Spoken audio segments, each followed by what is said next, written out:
প্রিয় BA fourth সেমিস্টারের ছাত্রছাত্রীরা, তোমাদের যাদের এডুকেশনের অনার্স রয়েছে, তোমাদের যে CC8 পেপার রয়েছে এডুকেশনের অনার্সে, এর সাজেশান আমি তোমাদের দিয়ে দিয়েছিলাম। তো তোমাদের যদি লাস্ট মিনিটের বাছাই করা স্টার মার্ক প্রশ্নগুলো দরকার পড়ে, অবশ্যই তোমরা কমেন্ট বক্সে লিখে জানাতে পারো। তো আজকের এই ভিডিওতে আমি তোমাদের দুটি 5 নম্বরের গুরুত্বপূর্ণ প্রশ্নের উত্তর নিয়ে আলোচনা করব। তো ভিডিওটি প্রথম থেকে শেষ পর্যন্ত মনোযোগ সহকারে শুনবে এবং ভিডিওতে বলা প্রত্যেকটি প্রশ্নের উত্তরগুলো একটু ভালো করে তোমরা পারলে নোট ডাউন করে নিও। এবং যারা মনে করছো যে স্যার আমরা স্টাডি মেটেরিয়াল সংগ্রহ করব, তারা অবশ্যই সংগ্রহ করতে পারো। তো দেখো, আমাদের প্রথম প্রশ্ন, 2 নম্বর প্রশ্ন, সফটওয়্যার কাকে বলে, সফটওয়্যারের বিভিন্ন প্রকারগুলি কী কী, এই প্রশ্নটি আলোচনা করব। তো চলো আমরা আগে এখানে দেখে নিই, তার পরবর্তী প্রশ্ন আমি আলোচনা করছি। তো সফটওয়্যার কাকে বলে? কম্পিউটার সফটওয়্যার বলতে একগুচ্ছ কম্পিউটার প্রোগ্রাম, কর্মপদ্ধতি ও ব্যবহার বিধিকে বোঝায়, যার সাহায্যে কম্পিউটারে কোনো নির্দিষ্ট প্রকারের কাজ সম্পাদন করা যায়। সফটওয়্যারের প্রকারভেদ, সফটওয়্যারকে 3টি ভাগে ভাগ করা যায়। এগুলি হলো system software. System software software হবে, হ্যাঁ, স্পেলিং কিছু কিছু একটু এরর রয়েছে, এগুলো একটু ঠিক করতে হবে।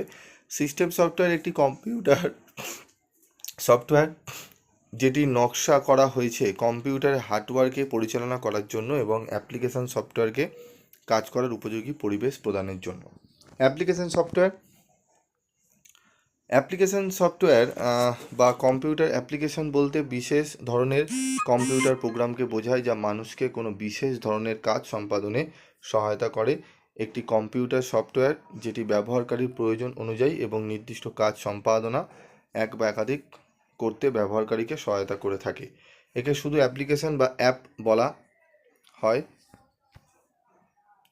কম্পিউটার অ্যাপ্লিকেশন তাই operating system, system utility, programming ভাষা ইত্যাদির চেয়ে আলাদা। অ্যাপ্লিকেশন প্রোগ্রাম সাধারণত ব্যবহারকারীকে টেক্সট, সংখ্যা কিংবা ছবি নিয়ে বিভিন্ন কাজ করার সুযোগ দেয়। ইউটিলিটি সফটওয়্যার, সাধারণভাবে ইউটিলিটি সফটওয়্যার সিস্টেম সফটওয়্যারকে বিশ্লেষণ, কনফিগার, অপটিমাইজ করার জন্য ডিজাইন করা হয়ে থাকে। এটি কম্পিউটার পরিকাঠামোকে সঠিকভাবে পরিচালনা করার জন্য ব্যবহার করা হয়। এই ধরনের সফটওয়্যারটি অ্যাপ্লিকেশন সফটওয়্যারের বিপরীতে কাজ করে থাকে, যার লক্ষ্য হলো ব্যবহারকারীদের প্রয়োজনীয় কাজগুলিকে সম্পাদন করা। এই ধরনের সফটওয়্যার অ্যাপ্লিকেশন সিস্টেম অংশ হিসাবে কাজ করে থাকে। চলে আসবো আমরা পরবর্তী প্রশ্ন, শিক্ষা প্রযুক্তিবিদ্যার প্রকৃতিগুলি উল্লেখ করো। আমার সাজেশনের 2 নম্বর এবং 4 নম্বর প্রশ্নের কোশ্চেন আনসার আমি তোমাদের বলে দিচ্ছি। তো শিক্ষা প্রযুক্তির প্রকৃতি কী? শিক্ষা প্রযুক্তিবিদ্যা হলো শিক্ষা ব্যবস্থায় বৈজ্ঞানিক নীতিসমূহের ব্যবহারিক প্রয়োগ। শিক্ষা প্রযুক্তিবিদ্যা হলো একটি সামগ্রিক ধারণাগত বিজ্ঞান, যার মধ্যে নির্দেশনামূলক প্রযুক্তি, শিক্ষাদান প্রযুক্তি, প্রোগ্রাম শিখন, অনুশিক্ষণ ও সিস্টেম বিশ্লেষণ অন্তর্ভুক্ত। সংযোগ বা যোগাযোগ ব্যবস্থার ক্ষেত্রে এই প্রযুক্তিবিদ্যার ভূমিকা অত্যন্ত গুরুত্বপূর্ণ। শিক্ষা প্রযুক্তিবিদ্যা শিখন প্রক্রিয়াকে কার্যকরী করার উদ্দেশ্যে বিভিন্ন ধরনের উপকরণ ও পদ্ধতির পরিবর্তন ও উন্নয়ন করে থাকে। তারপর হচ্ছে শিক্ষা প্রযুক্তিবিদ্যা একটি ক্রমাগত গতিশীল, উন্নয়নশীল এবং প্রভাব উৎপাদনমূলক প্রক্রিয়া। শিক্ষার লক্ষ্যগুলিকে কার্যকরভাবে বাস্তবায়িত করার জন্য শিক্ষা প্রযুক্তিবিদ্যা উপযুক্ত শিখন পরিবেশ রচনার ওপর বেশি গুরুত্ব প্রদান করে থাকে। শিক্ষার মাধ্যম ও পদ্ধতিকে সঠিকভাবে নিয়ন্ত্রণের মাধ্যমে শিক্ষা প্রযুক্তিবিদ্যা শিখনে সাহায্য করে থাকে। শিক্ষা প্রযুক্তিবিদ্যা বিদ্যালয়কে একটি সিস্টেম হিসেবে মান্যতা দেয়। শিক্ষা প্রযুক্তিবিদ্যা শিক্ষা প্রক্রিয়া ও পদ্ধতিকে আলাদা করে না দেখে এদের সম্মিলিত প্রক্রিয়াকে বেশি গুরুত্ব প্রদান করে থাকে। তো দুটি টু দি পয়েন্ট প্রশ্নের অ্যান্সার আমি তোমাদের বলে দিলাম। এবং তোমাদের যারা টেক্সট বই কিনেছো, রীতা পাবলিকেশনে তোমাদের দেখবে এডুকেশনের টেক্সট বই রয়েছে।